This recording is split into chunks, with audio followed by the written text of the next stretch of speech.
Big shout out to Dynamic Machine of Detroit for sponsoring this video and the channel.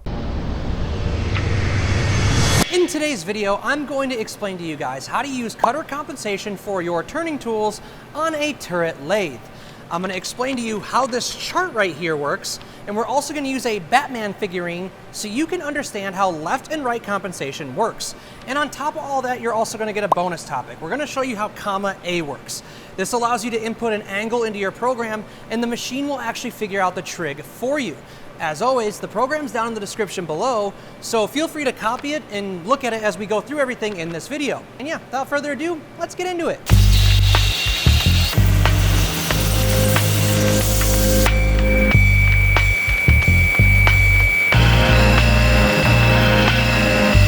So the first thing you're going to have to understand in order to use cutter compensation on a lathe is your tip directions. So let's go through each tool one at a time, and I'll explain to you what tip direction each one of them uses. So starting with the rough and finish turning on my main. As you can see here, those are going to be tip direction 3 because that's which way my tool nose radius is pointing. Now when I do boring on my main, you can see that's going to be a 2 because that's which way my tool nose radius is pointing for my boring bar. And then when I do rough turning and finish turning on my sub spindle, I'm using tip direction 4 because that's which way my tool's pointing. Sure, you're picking up the pattern here. Now the last tool I use is a boring on my sub. That is going to be tip direction 1. So you need to take these directions and put them into your machine so the machine knows, well, which direction it needs to go for cutter compensation. So if you go to your offset screen, you'll notice you'll have X and Z for your tool geometry, but you'll also have an R and a T. The R is for the tool nose radius of your tool. Every tool comes with a different radius on it. So you need to be able to look at the box your inserts came in and put the appropriate tool nose radius in the R value of your offset page. And then next to that, your T, that's your tip direction. Now you could put 0 through 9 in this section. Those are all the possibilities you can use. But for today's video, we are just going to be using 1 through 4 because those are the most likely tip directions you're going to use.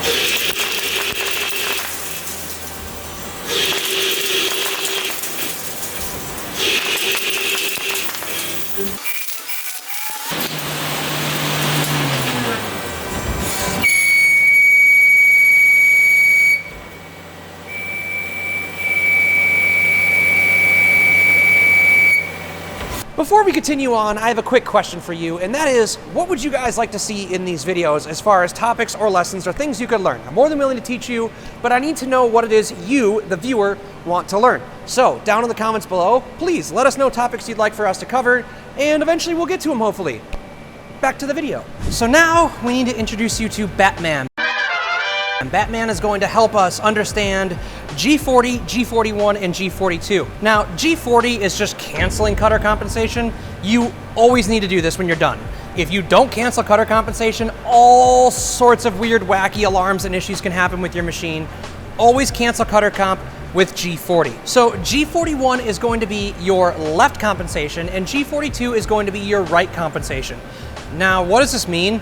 Well, basically, if you take this little Batman figurine here and you stand on the insert with your chest pointing in your tip direction, what shoulder will you be cutting on? So let's take a look at our rough turning tool on our main spindle, which is tip direction 3, and let's stand our Batman figurine on it. What shoulder am I going to be cutting towards when I do my rough turning? What shoulder am I going to be cutting towards when I do my facing?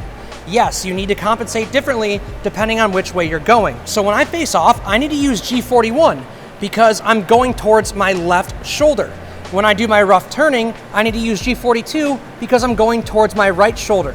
Now this will change depending on what tip direction you're using. So now let's think about our boring bar on our main spindle. Let's set our Batman figurine on it. Which shoulder will I be going towards when I do my boring?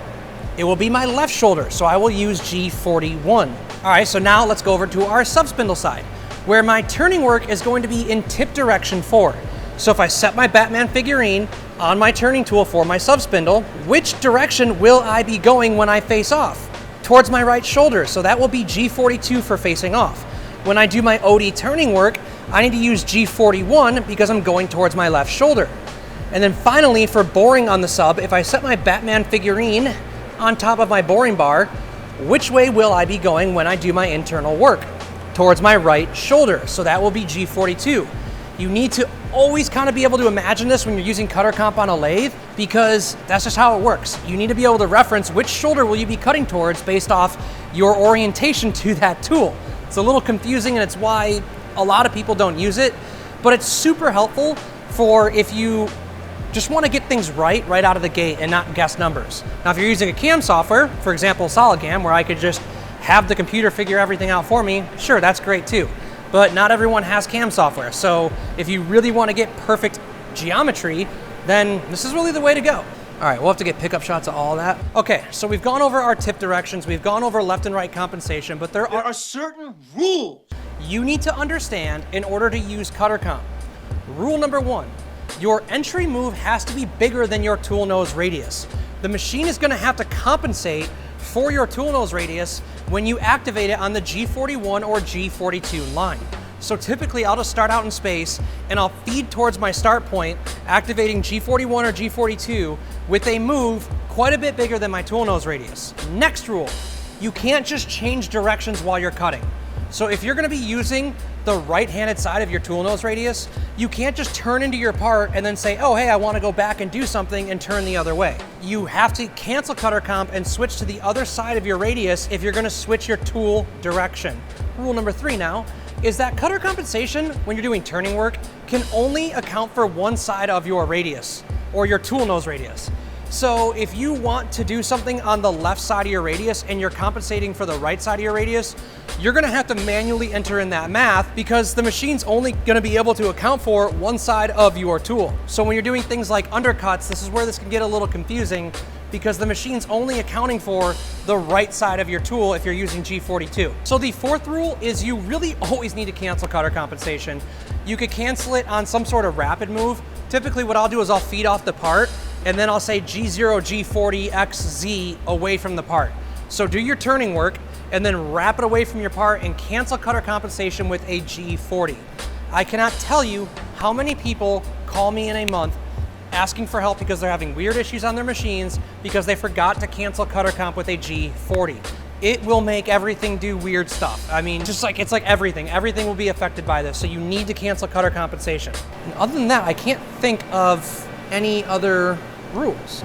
Steven here is taking his program out of the machine. Don't worry about him. So for the last little thing we need to talk about in this video is on every single thing I did on the ID and OD of both sides, I put a 30-degree angle on my part using comma A. This is how that works. So it doesn't matter if you're working on your main, your sub, or whatever, 0 degrees, comma A of 0, will always be in a Z positive move towards your sub spindle. Comma A of 180 will be in a negative move towards your main spindle. Comma A of 90 will be a X positive move, straight up an X, and then comma A of 270 will be an X negative move down. So let's go over each example here. So the first one I did is I put a 30-degree angle on my main spindle side. That's gonna be A of 150 because I want to go this way, 30 degrees. 30 minus 180, that's going to be 150, okay? The next one I'm going to do is I'm gonna put a 30-degree angle on my ID of my main spindle. That is going to be A of 210 degrees. All right? The next one I'm going to do is I'm gonna put a 30-degree angle on my sub spindle on the OD turning work. That is actually going to be A of 30 degrees. And then for my ID work on my sub spindle, I'm going to do an A of 330. That will get me a 30-degree angle on my sub side. You could reference the program down below. It might make more sense for you, but that is how comma A works. It is incredibly useful because I've had a lot of customers, especially in aerospace, that are holding stupid tight tolerances on angles, and they want you to adjust the angle by 0.01 degrees. Well, if you don't use this, then you have to go back to your computer, regenerate your numbers, and that could kind of be a pain. So that's how comma A works. Hope you found that useful. And that is it for our video on cutter compensation. What did you think about it? Let me know down in the comments below. If you found it useful, found it helpful, please let me know down below. If you totally didn't find it helpful and thought it was a horrible representation of cutter compensation on a turret lathe, also let me know down below. I love reading those comments. I'm gonna go home now and get some rest. I don't feel good. I think I'm coming down with a cold. And I hope you have an excellent day. Hope you found this video helpful, some degree or another. Yeah.